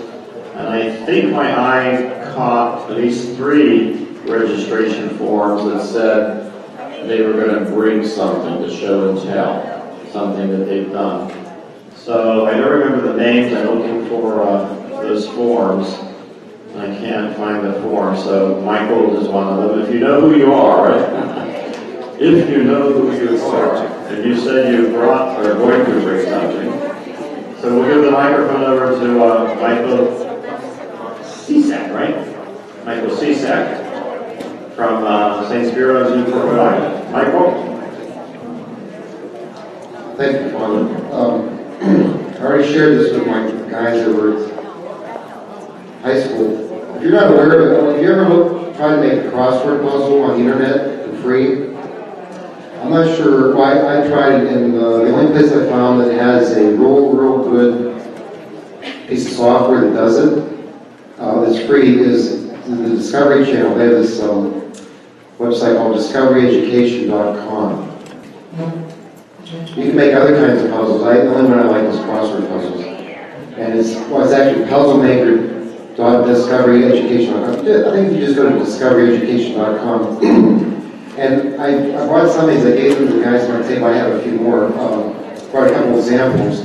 And all you have to do, for example, sacraments, you click on the puzzle maker, crossword puzzle, and it says, do you want a title? You can have a title, you don't have to have a title. I typed in sacraments. And then there's a block. And then you type in, I typed in ordination, which is one set of sacraments. And then you get a space, the space bar. And then I typed, done by the laying on of hands of a bishop. Which, I created that idea. Then I hit the return button, and that completes that word. And then it brings you to the next line, and then I typed in, I think the word I wanted the children to find was healing, H-E-L-I-N-G, and then space, and it was holy unction, was my clue, and then return. You just keep going, and if you want 5 words, 10 words, 20, 50 words, whatever, when you're done, you just say submit, and in about 1/10 of a second, it generates your puzzle. You just print it, voila.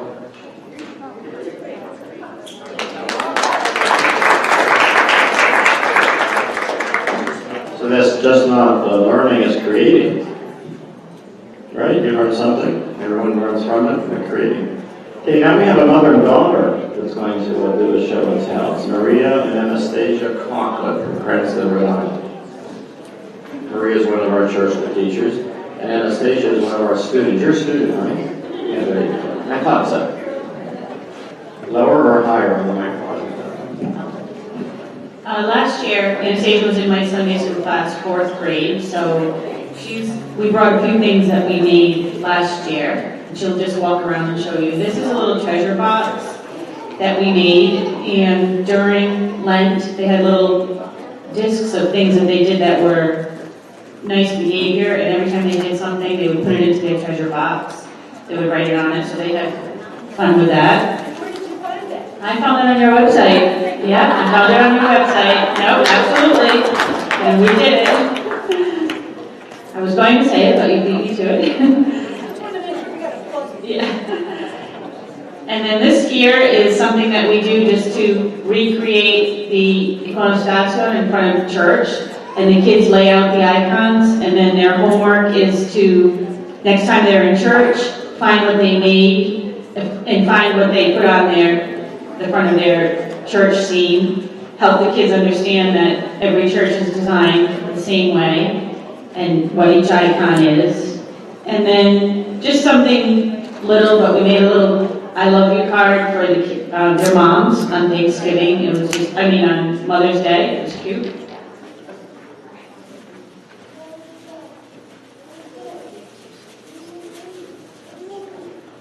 And this was a stained glass that we did. Just simple things, but they help the kids understand what we're doing, what we're learning. This was a little bookmark. We put a little prayer on the back, and the kids tried to make a picture of a stained glass on the bottom of the icon and put a little Byzantine cross on it. And this was something that we did that just tells each of the child how each sense is being used in the church, and they enjoy doing that.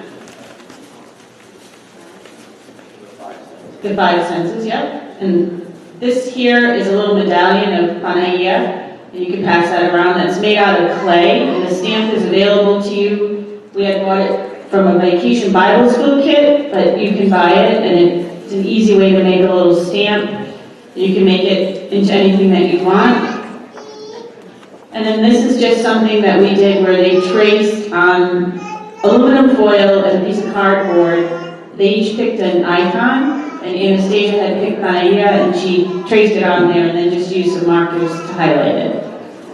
So just relatively simple things, but just to help them learn the Orthodox faith. Where did you get this stamp? It's meaningful arts and crafts. Anastasia, you have to show this lights out icon, or Maria's going in. Thank you, Anastasia, mother and daughter team. Anyone else, by the way, even if you did put it on your form and you have show and tell? Yep, come on. Your name? Pamela. Petsaronis. Pamela Petsaronis in the parish? St. Nicholas in Manchester, New Hampshire. Advent is coming up. This Sunday, we're lighting the first Advent candle. So I did purchase this foam board, which came with this year. There'll be 6 Sundays plus the 7th Christ candle that'll be lit on Christmas Day. If you didn't want to buy this, you could use it. You could just cut it out with cardboard. So we made these last week, so the children can take these home with them. And so they're going to paint. I bought this greenery very inexpensively, and there's a lot of it. So after they're painting, they're cutting out these little circles, and they're gluing them down. So it'll fill in very nicely. You're going to do blue circles, and then one in the center. And you all have these little lights. These are great. And I bought felt in pink and purple, and they already have the adhesive on them, so the children can, I can either pre-cut them or do them, and they can stick them on. And then these are easy, so you don't have to do a big, right? So every Sunday. And then they can, I told them they can decorate it anyway, anything they wanted, but something like this is very, very cheap and inexpensive. They can paint them and just, they'll have it year to year. So that was my little advent for at home. So You just said 4 at home? this is for at home. We have one at the church that the children, one child or 2 will go out and light the candle every week, but this is for them to take it home. Because it's nice to do it in church, but it's also nice to reinforce it at the home.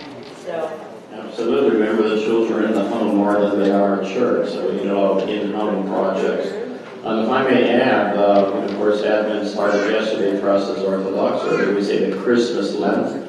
Advent tends to be a Western terminology, but it's okay if we adopt that word too, because it's a good focus.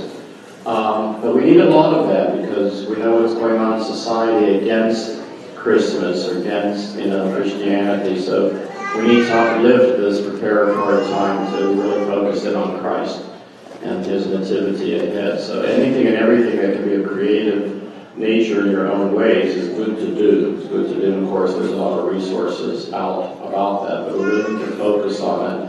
Even today's kids, anyone that's maybe younger than 50 or maybe 40 or 50 range, our society, kids aren't learning the common Christmas carols anymore because they're not done in schools, It's a lost reality. So we need to revive it and retain it and uplift it and do it in the homes. Of course, in the church, but the homes have to do it. I see another volunteer. We have show and tell. Danielle, I think it was you. Just a tell, not a show. Well, come and tell it. Come and tell it on the microphone. And if there's anybody else, if you didn't sign the registration form as show and tell, it's okay. You can share. Come and share. Because I don't remember who the names were anyway. This is Danielle Scott, Cranston, Rhode Island. Hi. This year I did at the beginning of school, the first day of Sunday school fell on the elevation of the cross.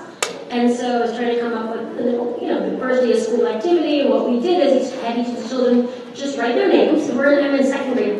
And they just wrote their names out on a piece of paper. They had them decorate it however they wanted. And what we did is we created a living lesson on our door out of it. And it kind of was an evolution. We didn't plan it, we just talked about it. But from that evolution, it was kind of cool that the cross is made up of all their names.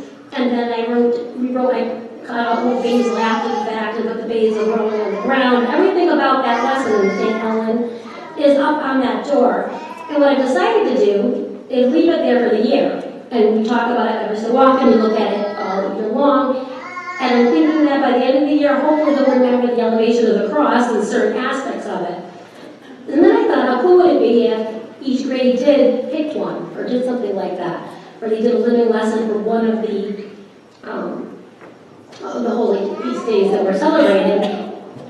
And anyway, that was the idea. We haven't gone that far with our church. It was just an impromptu thing we did in second grade, but it makes it normally really pretty, and hopefully by the end of the year they can all remember some details of that.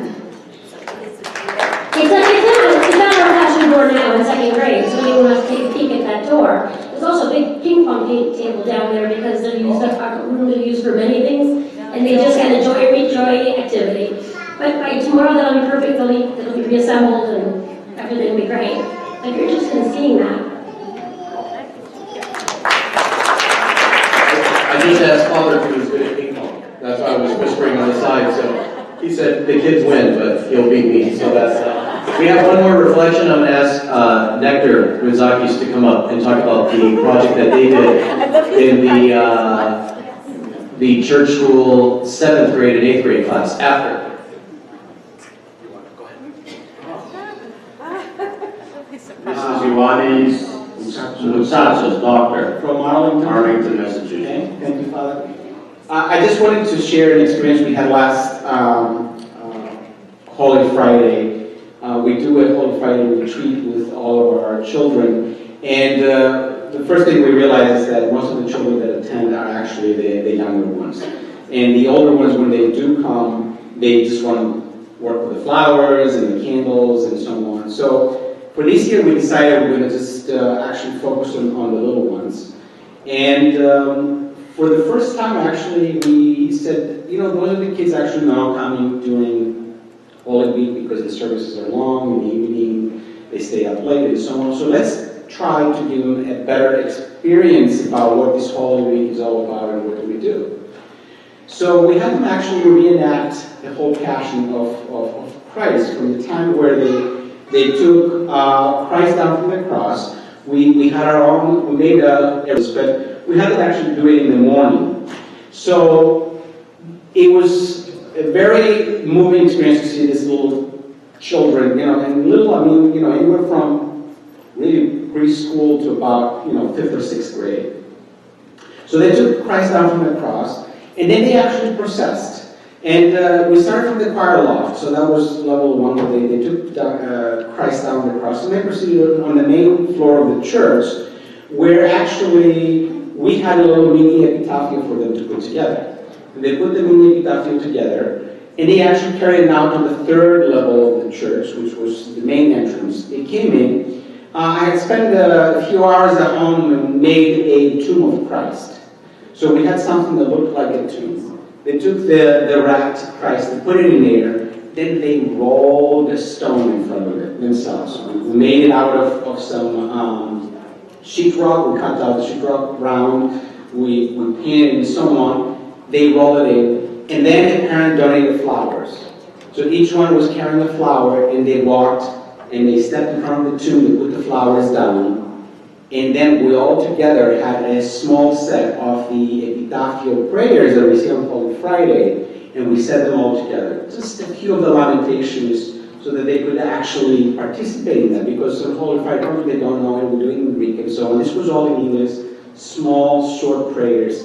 And we got tremendous feedback. From Home Depot, I projected an icon of the crucifixion on it at the size I wanted, drew it out, cut it out, and we had a pretty nice setup there. So anyway, thank you, Father. Dr. John, we thank you. And then there's Nectarios, right, from St. Nicholas Parish in Lexington. Your priest is forcing you to speak. And you're taller, you sure? Thank you, Father Dimitri. So, not last year, 2 years ago, as an activity to get our class it was 7th and 8th grade, I believe at the time, to kind of get them settled in the first 10 minutes or so of class. What I did is I took a picture of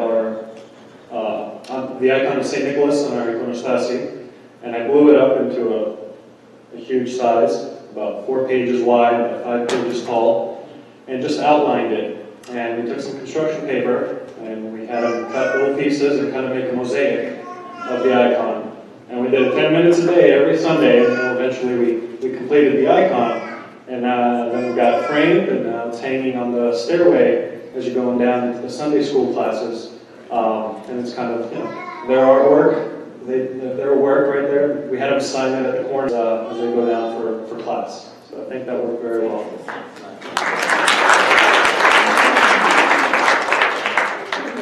That's great.